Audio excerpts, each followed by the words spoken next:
Hello दोस्तों, जितने भी बैंक, एसएससी, रेलवे वगैरह वगैरह ये सब का जो तैयारी करने वाले हैं, मैथ बड़ी परेशान करता है बच्चों को। जो बच्चा कुछ दिन से प्रैक्टिस कर रहा है उसको तो कुछ आइडिया हो गया है, लेकिन जो एकदम न्यू है, जिसने सोचा है कि अब हमें भी तैयारी करनी चाहिए, उसके लिए हम ये वीडियो बना रहे हैं। कई सारे चैप्टर्स होते हैं मैथ में, नंबर सिस्टम, परसेंटेज, जो भी मोटा मोटी जो चैप्टर है स्कूल लेवल वाला ही चैप्टर होता है भाई। इसमें बहुत ज़्यादा परेशान होने की बात नहीं है। नंबर सिस्टम होता है, एलसीएम होता है, एचसीएफ होता है, एलसीएम एचसीएफ होता है, फ्रैक्शन होता है, प्रॉफिट एंड लॉस होता है, परसेंटेज होता है, वर्क एंड टाइम होता है, रेशियो प्रोपोर्शन होता है, टाइम एंड डिस्टेंस होता है, टाइम एंड वर्क होता है, बोट एंड स्ट्रीम होता है, मेंसुरेशन होता है, एडवांस मैथ का कुछ पार्ट होता है जिसमें ज्योमेट्री पूछा जाता है, ट्रिग्नोमेट्री पूछा जाता है, ज्योमेट्री पूछा जाता है, ट्रिग्नोमेट्री पूछा जाता है, अलजेब्रा का सेक्शन होता है। आजकल तो मीन मीडियन मोड का भी फॉर्मल क्वेश्चन सब डाल दे रहा है। ठीक है, वो सब तो आगे हम लोग देखेंगे, वीडियो एक एक करके बनाएंगे। आज हमारा विचार है नंबर सिस्टम में एक टॉपिक आता है डिविजिबिलिटी से बड़ी क्वेश्चन पूछता है। आजकल का जो ट्रेंड हम देख रहे हैं, बीते 4-5 साल से देख रहे हैं, डिविजिबिलिटी पे निश्चित रूप से चाहे एसएससी का कोई भी एग्जाम हो, उसमें डिविजिबिलिटी का मिनिमम एक क्वेश्चन तो रहना ही रहना है। अब प्री में हो या मेंस में हो, एक क्वेश्चन जनरली रहता है। यह नंबर सिस्टम का कौन सी डिविजिबिलिटी, DVGBLT, ये डिविजिबिलिटी का रहता है। हिंदी में इसको बाबू विभाज्यता कहते हैं। पहले हम लोग समझे कि ये है क्या डिविजिबिलिटी, होता क्या है डिविजिबिलिटी। तो ये क्या होता है, विभाज्य है। हम अगर कहते हैं कि x y से विभाज्य है, x is divisible by y, अगर हम कहते हैं, आप समझिए, अगर हम कहते हैं x is divisible by y, suppose अगर मैं ये कहता हूं, इसका मीनिंग क्या होता है? मीनिंग यह होता है कि यदि y से हम x को डिवाइड करते हैं, y से यदि x को डिवाइड करते हैं, तो जो भी हो एक बार में कट जाए या जो भी हो, लेकिन कटेगा कहीं ना कहीं जाके ये जरूर। जब ये पूरा पूरा कहीं ना कहीं जाके कट जाएगा, तो उस केस में नीचे जो लटक जाता है उसको हम लोग क्या कहते हैं? रिमाइंडर कहते हैं, शेषफल। तो यह शेषफल जो है हमेशा जीरो आता है। तभी जब तक जीरो नहीं आएगा हम नहीं कह सकते हैं कि x is divisible by y। जैसे अगर हम कहें कि 64 इज डिविजिबल बाई 8, हम कह सकते हैं। 8 से इसको डिवाइड करेंगे तो इसका क्या होगा? रिमाइंडर क्या होगा? जीरो हो सकता है। जीरो हो सकता है नहीं, जीरो ही होगा। ठीक है, तो यही डिविजिबल का यही मतलब होता है। तो सवाल उठता है कि अगर कोई संख्या किसी संख्या से पूर्ण विभाज्य है या नहीं है, उसको चेक कैसे हम करेंगे? क्या इसी तरह से भाग दे के चेक करेंगे, या उसके अलावा भी कुछ अप्रोच है जो कि हम समझ जाएं कि नहीं भाई ये संख्या से इसमें पूरा पूरा भाग लग जाएगा? तो जो बेसिक संख्याएं हैं, छोटी छोटी संख्याएं के द्वारा जो डिविजिबिलिटी होता है, हम उसकी चर्चा आज करेंगे। मैं उसकी चर्चा करने जा रहा हूं। सबसे पहले मैं चर्चा कर रहा हूं किसका? 2 से।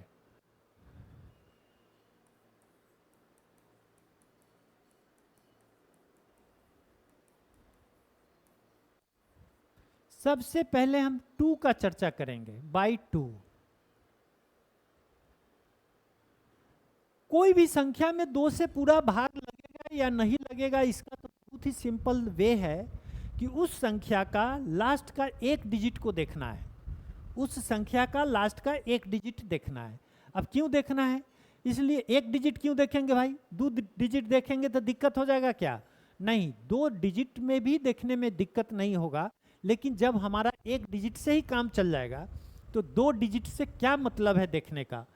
2 पे पावर यहाँ 1 होता है तो आपको कितना डिजिट देखना है? 1 डिजिट इसमें देखना है। 1 डिजिट किसका देखना है? उस संख्या का, उस संख्या का 1 डिजिट देखना है। अगर उस संख्या का 1 डिजिट इवेन हो, इवेन कहने का मतलब है हमारा या तो 0 हो, 2 हो, 4 हो, 6 हो या 8 हो, इसमें से कोई भी संख्या डिजिट हो जाएगा किसी भी संख्या का, तो निश्चित रूप से उसमें तो पूरा पूरा भाग लग जाएगा। इसलिए कि 2 से 0, यहाँ पे आप जैसे एग्जाम्पल देखिए 4 यहाँ लिख दिए। अब हम सिर्फ यूनिट देख रहे हैं, अब इधर कुछ भी लिख दें उसे कोई दिक्कत नहीं है, 5, 7, 8 लिख दिया, ठीक है। हमको तो इसी को देखना है। 2 से इसमें भाग लग गया, इसमें पूरे में लगेगा भाग। इसका मतलब है कि इसको अगर 2 से डिवाइड करते हैं पूरे को, तो आपका रिमाइंडर कितना आएगा? 0 आएगा। तो 0 आ गया, इसका मतलब हम क्या समझेंगे कि यह डिविजिबल है, यह डिविजिबल है। अब 8, 9, 4, 0, 0 भी आ गया तो 2 से भाग दीजिएगा तो इसमें भी रिमाइंडर 0 आएगा, इसमें भी रिमाइंडर आ जाएगा। तो 2 का बहुत सिंपल है। 2 पे पावर कहिएगा कि 1 क्यों लिखे हैं, इसका आगे आपको समझ में बात आ जाएगी। इसलिए कि जितना पावर इस पे आएगा उतना ही डिजिट हमको देखना है।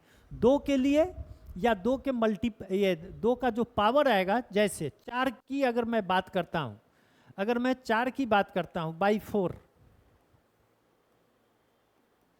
तो यह बाई 4 का मतलब तो 2 पे पावर स्क्वायर हो गया ना।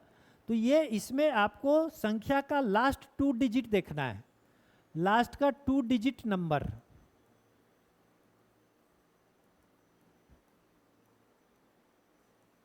लास्ट का 2 डिजिट नंबर में आपको किससे भाग देना है? 4 से भाग देना है, पूरे संख्या में नहीं देना है।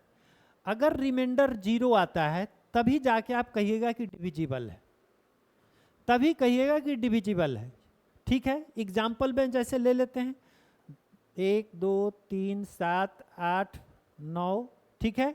अब आपको देखना है लास्ट 2 डिजिट। अगर यहाँ पे आप देखते हैं 89, तो ये 89 में 4 से तो पूरा पूरा भाग लगेगा नहीं, क्योंकि 22 चौक 88 होता है, एक तो शेष गिर जाएगा। तो शेष गिर गया, इसका मतलब है कि इसमें भाग नहीं लगेगा। लेकिन वही हम अगर 3, 2, 5, 7, 2 लिख देते हैं, तो अब आप इसको देखिए, ये 72 में 4 से भाग लग जा रहा है, ये 72 में 4 से भाग लग रहा है। तो 72 में 4 से भाग लगेगा तो रिमाइंडर 0 आएगा। इसका मतलब है कि इस संख्या में भी 4 से भाग दीजिएगा तो रिमाइंडर 0 ही आएगा। 32, 5, 7, 2 डिवाइडेड बाई 4, इसका भी रिमाइंडर 0 आएगा, ठीक है। अब 2 देख लिए, 2 का स्क्वायर 4 देख लिए। अब हम 8 की चर्चा करने वाले हैं, बाई 8। यह 8 का मतलब 2 पे पावर 3 है। तो उसी तरह से जैसे पहले चर्चा किए थे, इसमें भी आपको लास्ट 3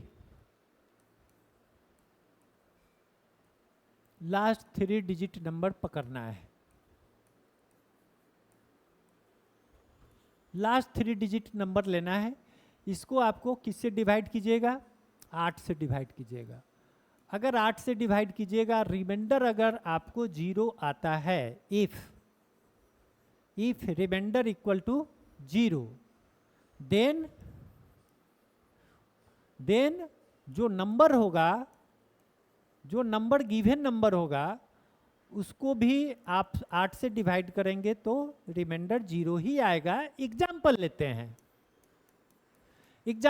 हैं, 7, 4, 5, 1, 2 एग्जाम्पल लेते हैं।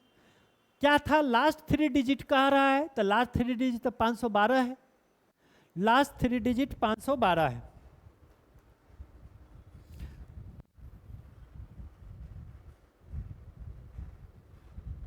ये 512 में आपको लगता है कि 8 से भाग लगेगा? कहिएगा कि हाँ लगता है। अगर आपको 8 का क्यूब याद है तो यह 8 का क्यूब ही तो 512 होता है। मतलब 8 गुने 8 गुने 8 बराबर 512। इसका मतलब है कि 8 से इसमें पूरा पूरा भाग लगता है, तो यह 8 से डिविजिबल है कि नहीं? आप कहिएगा कि एकदम डिविजिबल है। 8 से निश्चित रूप से आप कहिएगा कि यह डिविजिबल है। 45 84 एक नंबर लेते हैं, 45 84। अब 8 से ये डिविजिबल है कि नहीं है, सो जरा देखिए। फिर इनने 3 डिजिट पकड़िए, 8 सते 56, 58 है तो 2 शेष गिर जाएगा, इनने 24 होगा, तो 8 3 24, तो इसमें भी भाग लगेगा, इसमें भी भाग लग जाएगा कि नहीं लग जाएगा। फिर एक और एग्जांपल लेते हैं, उसको जरा देखिए, 25 68, इसमें लगेगा, देखिए तो 8 सते 56 7, यहाँ एक बार लग जाएगा, 7 0 1, ठीक है कि नहीं? इसमें भी पूरा पूरा भाग लग गया, तो ये भी डिविजिबल है। करने का मतलब है कि 8 का डिविजिबिलिटी को चेक करने के लिए अंतिम 3 अंक को ही लेकर हमको भाग देना है। बाकी इधर कुछ भी आप लिख दीजिए, जैसे इधर 2 लिखा हुआ है ना, और भी लिख दीजिए ना, कुछ भी लिख दीजिए, कुछ भी लिख दीजिए, ये सारे का आपको देखने का जरूरत नहीं है, सिर्फ इतना से मतलब है, ठीक है कि नहीं? तो ये 8 हो गया। जब 8 हो गया तो आप 16 को भी आप देख सकते हैं, अगर 16 का कहीं जरूरत पड़ गया।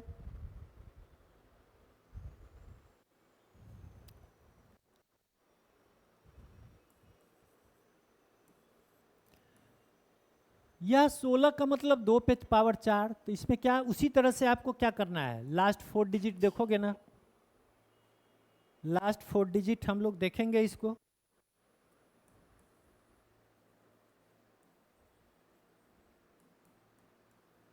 लास्ट 4 डिजिट नंबर आपको देखना है, उसी से आपको समझ में आ जाएगा कि वो उसमें डिविजिबल है कि नहीं। जैसे कि एग्जाम्पल लेते हैं,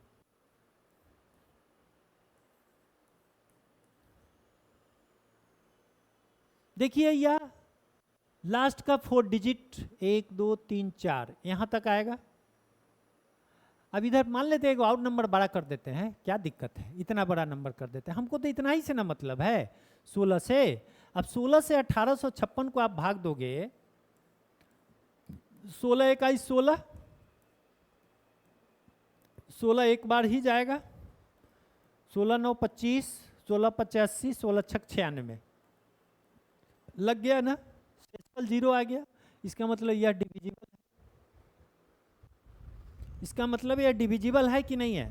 तो ये 2 का हो गया आपको,